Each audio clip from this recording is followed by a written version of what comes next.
हा दिनेश गुल्लाने जो रेल्वे बद्दल बोलत होता त्याचा पाय एक्सिडेंट झालाय का.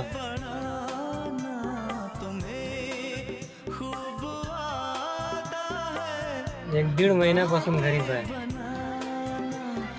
पायाबद्दल कसं काय झालं ते दिनेश भाऊतून ऐकून जा.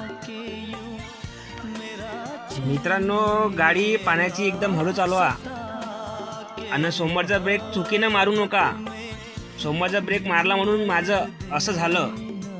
डॉक्टरनं मला 1 महिना आराम सांगितला. पुढच्या 9 तारखेला डॉक्टरनं मला बोलवलं आहे.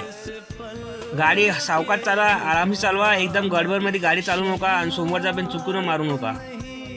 असं कोणाला जर झालं पायाचं दुःख, आज मला माहीत पडत आहे का कसं होते बा, अगला व्यक्ती कसं करते.